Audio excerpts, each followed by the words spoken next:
number of series of videos, so please check out our other videos of a solar installation that we used to be into quite a bit, but we're not into so much anymore.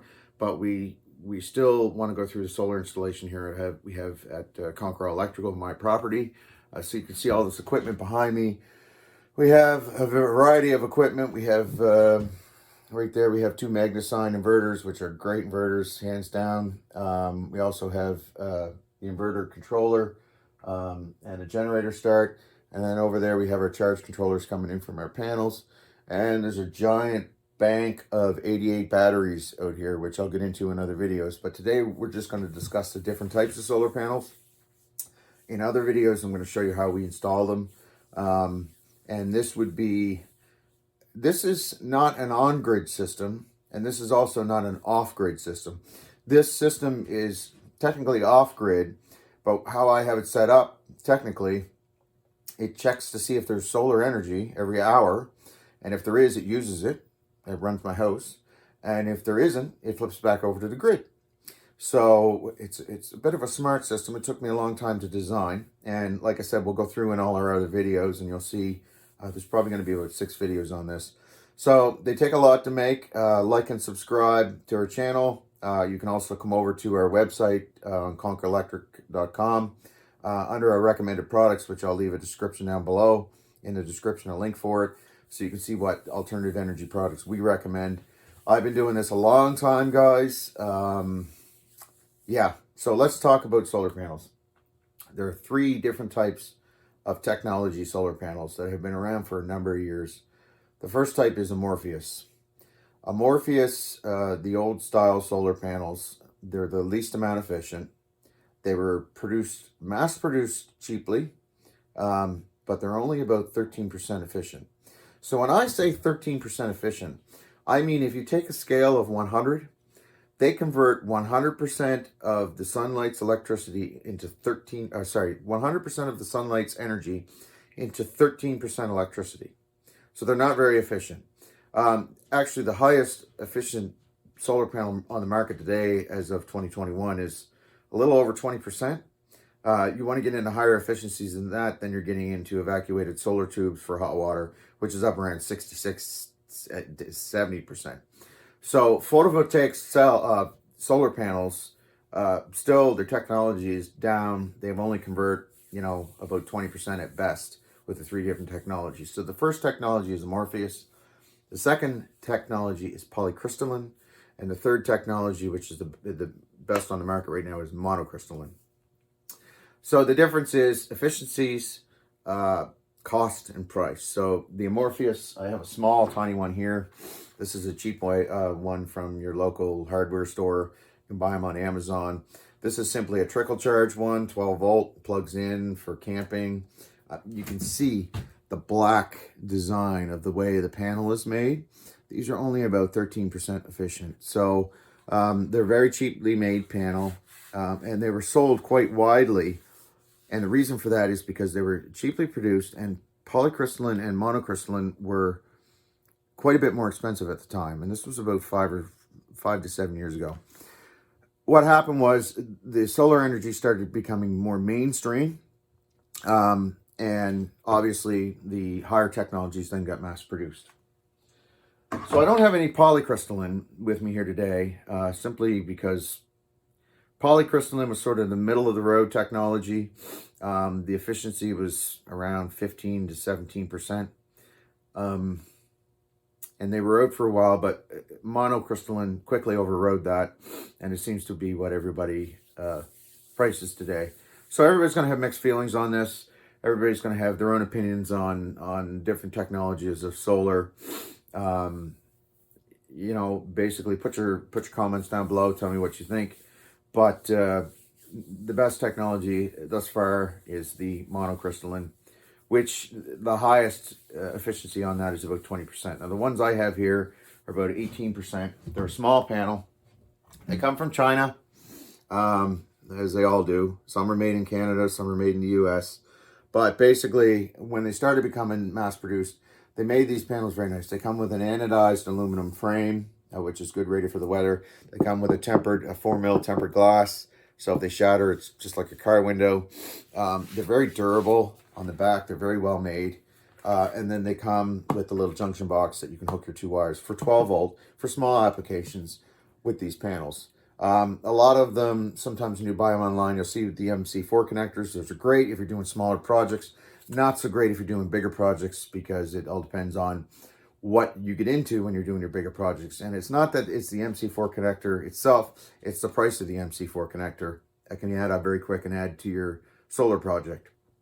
So what we do is the ones we're going to show you on our house, they just have little stream reliefs, and we use our own wire. You should use an outdoor rated wire that's UV rated, like an SOW flexible cord, but that depends on your electrician, and it also depends on your area, what they require for your install. I know every area is a little bit different.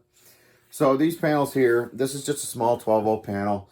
You can see it's very small. It's about 16 inches by 14 inches. It only puts out about 2 amps.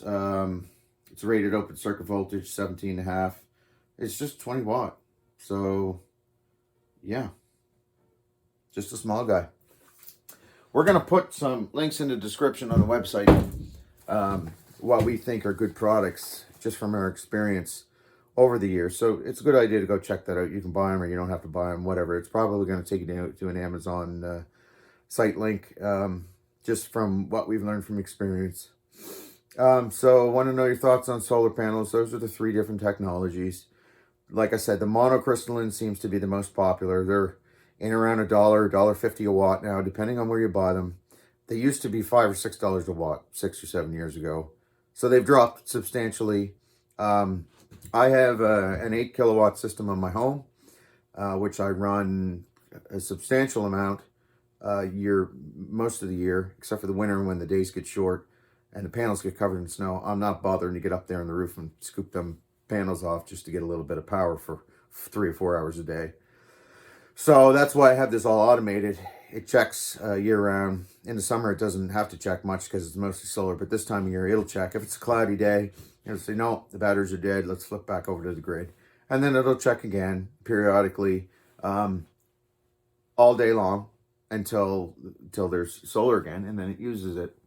And like I said, I'll get into that on some of the other videos, how we set everything up, what products we recommend. I'm not saying we do things wrong, because we don't. We're certified electricians and we try to follow the code as much as possible. But any shortcuts that I can advise you guys for you to tell your electrician, just sort of get around to make things a little more cost effective, then yes. So you'll see in some of our other videos that I have them on my asphalt roof. I don't recommend that. If you're gonna put them on your asphalt roof, then you should have the proper standoffs to keep the panels off the roof. Because if you have them too close to the roof, then they cause heat, cause issues with your asphalt, and then you end up replacing shingles, which nobody wants to do. The best thing to do is have them on a metal roof, because you can seal them up well, or a standalone tracking system, or even a standalone system that's built a structure.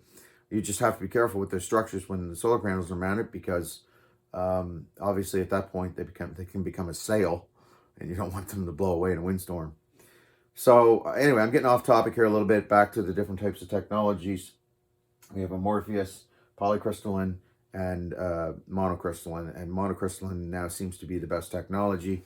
The polycrystalline is sort of going to the wayside. One thing I should mention, this is very important, and not a lot of people say this, so listen up. I'm only going to say this once, and this is probably going to open your eyes.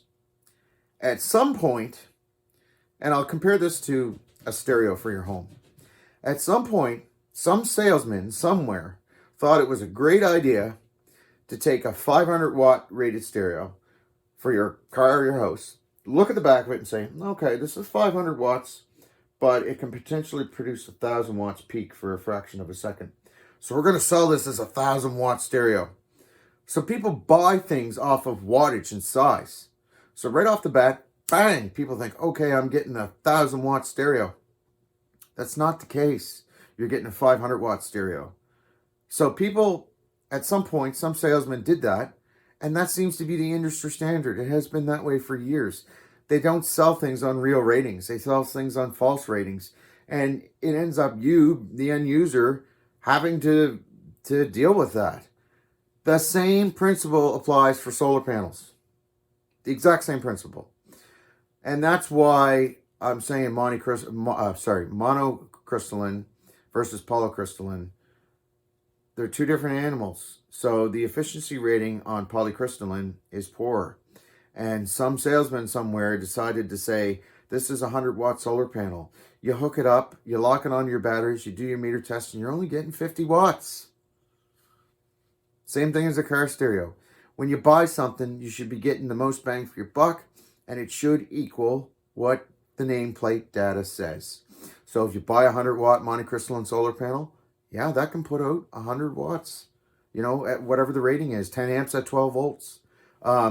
Obviously, they're going to be all a little different depending on what your voltage ratings are and how your charge controller works and what that'll actually allow that voltage to go to, because any open circuit 12-volt panel will go up to 20, which gets into a little bit technical on how it actually works and pushes the energy into the circuit. But to make a long story short, be wary of that, folks. It's very, very important. It's done with all kinds of alternative energy products I've noticed over the years. Solar panels, wind turbines, water turbines, specifically wind turbines.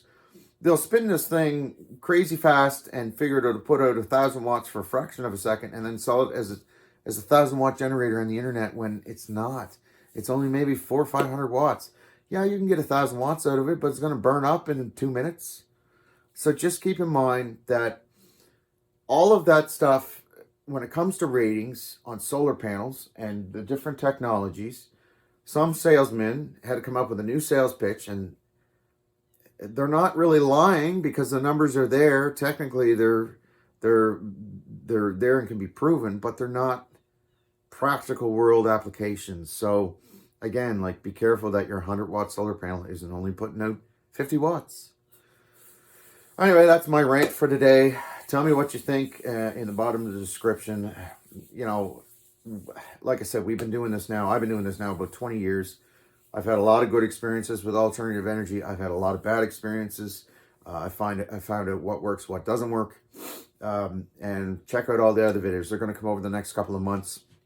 This is winter time, so I'm limited to what I can do for videos, but as spring comes on, I'm going to post more videos. And eventually we'll have a whole alternative energy section on the website and on the YouTube channel. So the positive feedback is great. Don't forget to like and subscribe. That's it for today. It's Friday. You guys have a great weekend. Bye for now.